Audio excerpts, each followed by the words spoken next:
Why do I care? Why do I care? Why do I care? Why do I care that we are being robbed, potentially defrauded out of billions of dollars of assets that we've built up over the last century and a half at Canada Post?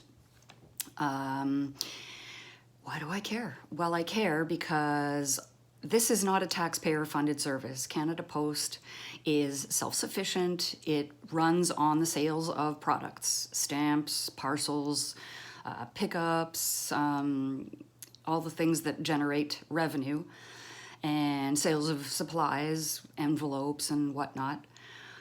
And let's just say that about a decade ago, things started shifting. The sand started turning into quicksand under our feet. And I'm very frustrated because to me it seems very, very, very obvious what's going on. And I am the only person that I know of. Please, please, please, please share with me other people that are calling for the Auditor General to step in, because a little under a decade ago, there was a review, a postal review, and they did that one properly. They called in the Auditor General and they did a full audit. And at the same time, they had recently published, well, not published, I'm sorry, they recently buried a report on postal banking in around 2014. And the thing was that the Conservative government at the time was wanting to cut home service and put parcel lockers and community mailboxes everywhere. Sound familiar? This is something they've been working at and desiring for a very, very long time. And when I say they, I mean the people who subscribe to the trickle-down neoliberal farce. I mean, it's a farce. I mean, it's a joke. How do these people sleep at night? I don't know. How do they look at themselves in the mirror in the morning? Anyway, so in 2014, this postal banking report was buried and never released unredacted. It had a headline of a win-win strategy. So, and anyway, it should seem pretty obvious to anybody that, you know, in 2024, the 6 banks shared $58 billion worth of profit. I'm not talking about revenue, I'm talking about profit. So even if Canada Post had 2% of that, that's $1 billion a year. And obviously we wouldn't charge usury fees and we wouldn't be holding people's money ransom in order to avoid fees. And anyway, so obviously it's a benefit for everybody. You know, banks are closing everywhere in the country, and Canada Post has the biggest infrastructure in the country and the most points of service. But of course, you may have noticed that actual Canada Post outlets are being quietly or not so quietly closed, and even pharmacies are being closed now, pharmacy postal counters, and it's just seems to me like a way to avoid the possibility that there will ever be a postal bank. And I'm not saying that's the end goal, but it's just one of the many, many, many, many, many problems. So in 2016, there was the postal review. They did a full audit. And in 2018, it culminated with postal reform or postal transformation, whatever you want to call it. That had 2 very simple guidelines. Very simple. 1, Canada Post should be axed on the service to the customer. That should be the main goal and vision of the corporation. Well, I can tell you, I'm on the inside, I'm a letter carrier, I'm a postal worker. Canada Post has done nothing but sabotage the service, create delays that they are blaming on us because, strike actions are delaying stuff. I have the receipts.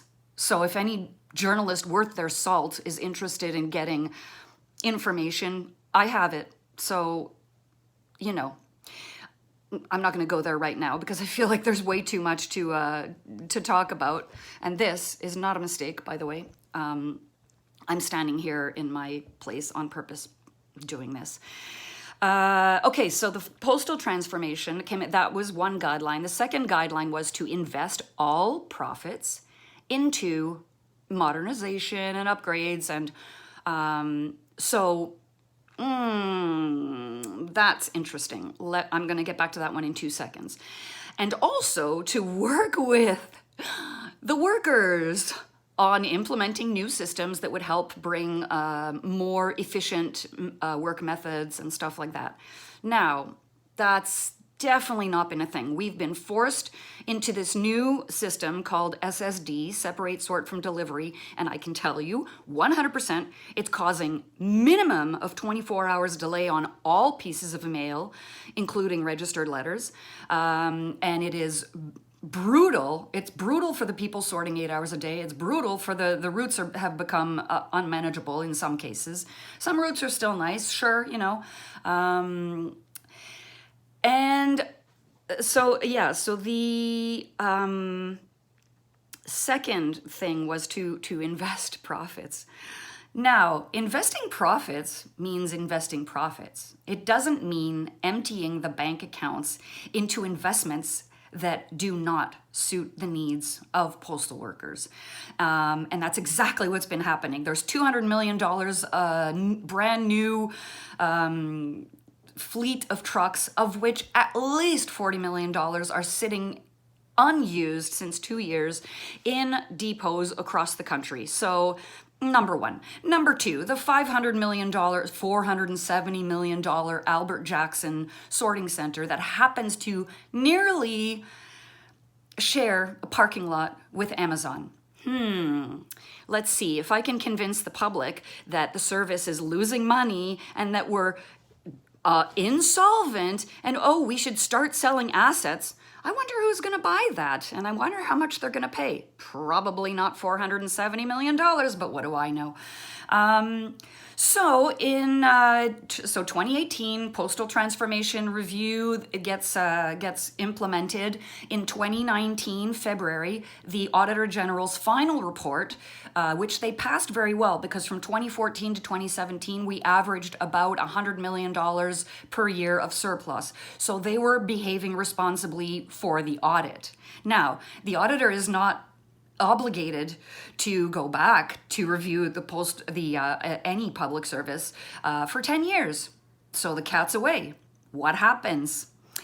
In March, less than a month later, March 2019, Doug Ettinger is appointed CEO of Canada Post. Now, ask anybody who knows about the Scottsburn Dairy, where Mr. Ettinger took a co-op and turned it into a private for-profit, well, it was bought by Agripure, I believe, but anyway, you can look that up. It's easy to look up. I'm going to put as many links as possible to all this stuff. So they knew exactly who they were appointing. This is somebody who has a history of doing damage to publicly run and small-time businesses. So they started spending. They started investing. If you look at the investments they've done since 2018, because 2018, let's face it, the Auditor General was just finishing her report, so they were responsibly investing. They needed to invest some money for sure. But if you look at the numbers, I'm going to put a link in the comments to 10 years of financial reports taken straight from the financial reports, annual reports available online. All of the links are in there and all of the information is in there. And I've tried everything to get attention on this matter.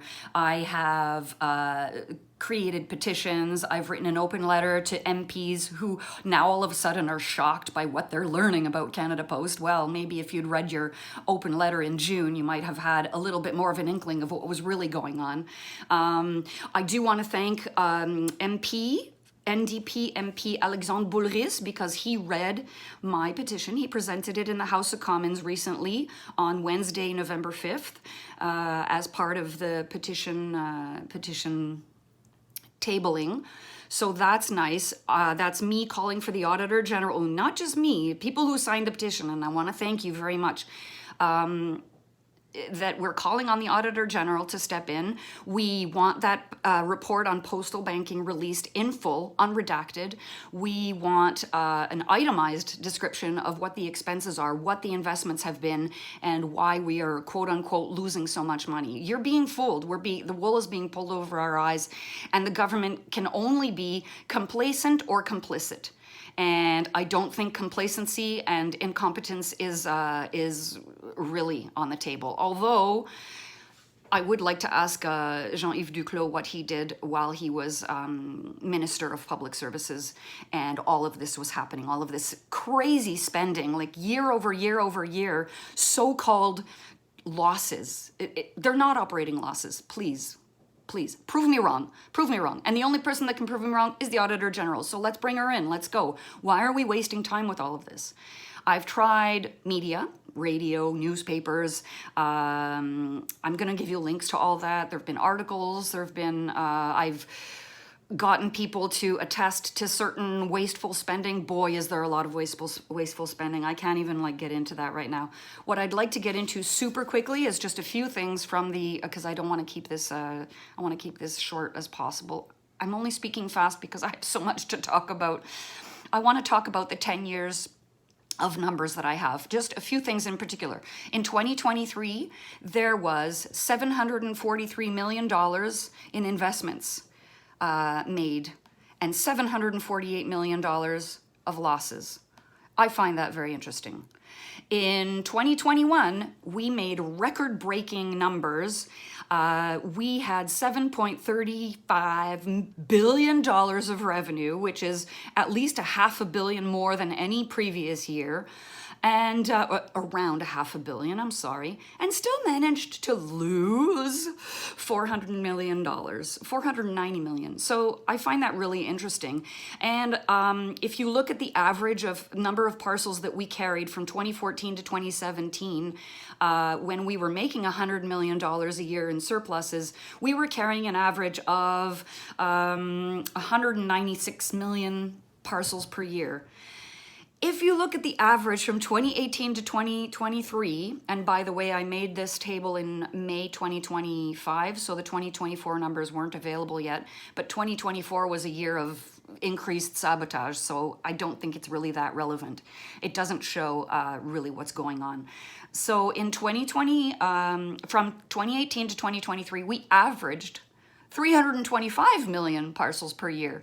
So we lost market share, but we averaged 1.5 times more parcels. Make that make sense. And that's according to their numbers. That's not that's not me. And there's so many expenses and so many things missing from the detailed financial reports, such as the salaries of the higher ups, individually. Don't ask yourself what compensation your executives are getting from sitting on the board of Purolator. Don't ask that question because, boy, that's none of our business. We only own the company. You can't find anything about the cost of our carbon offsets. You can't find anything about the cost of all the grievances. It takes lawyers and it takes investigation and it takes a lot of money, and there's a lot of abuse happening against regular workers. Here's another interesting thing. Between 2018 and 2024, there's been a 0.4 increase in the number of employees, letter carriers and whatnot, and a 19% increase just in immediate supervisors. So that's a bit funny. What else? I mean, the Purolator conflicts of interest themselves, and Mélanie Joly's brother is the CEO of Intelcom. I mean, you just can't not see this stuff. Please, please look into it. I'm going to give you a bunch of links, and I'm asking somebody with a bigger voice than me, with better production values. I apologize for the shaky camera. I apologize for the absolutely beautiful visuals you're getting right now. I'm sorry. I'd rather not be here, but something had to be done. Oh, I also made a protest song, so I'm going to put a link to that too. When we recently went on strike after Joël Lightbound decided to cut services without having all of the information. You know, you guys aren't using all the information. You're not making decisions. You're not making informed decisions. You just already have your conclusion. You just want to close down all services. You just want to make the service crappy. You want it, and now you want to put in the budget that they can charge whatever price they want, and you're keeping the same people in power. Like, dude, like they robbed the candy store, and now they're the ones who are going to set the prices of the candy. Hello, no, none of this makes sense, you know. So please, somebody who does investigations or somebody who has a louder voice than mine, please help me get the message out that we're being robbed. We are being robbed. It's like in daylight too. Like, we're just letting it happen because we're being robbed on every level in every public service. So anyway, I'm going to leave it at that for now. And I want to do soon a little micro episode on my 8 years at Canada Post, because it's going to tell you a lot about what's happened and what it meant to work at Canada Post and to have a public service that we were so proud of, and to have a job we were so proud of, and to be able to offer the personalized service to our customers that we care about deeply. So I'm going to leave it at that today, but please help me spread the word. There's a petition that's still live, asking for the Auditor General to be involved and asking MPs to pay attention to what's going on. Make an informed decision. Don't just have a conclusion. You already have a conclusion. It's super obvious. Like, why would Joel Lightbound say all the things that Canada Post wants to hear? Why does the Kaplan report say all the things that Canada Post has been begging for years? And look at my numbers from 10 years. You have to look at the numbers. You don't even need to read my boring blah, blah, blah open letter. You just need to look at the numbers. All it's going to do is make you ask questions. And that's what I want the MPs to do. It is on them. It's on them. If they don't act, stand up. Stand up for Canadians. Stand up for your constituents. Stand up for what's right. Stand up for the public service.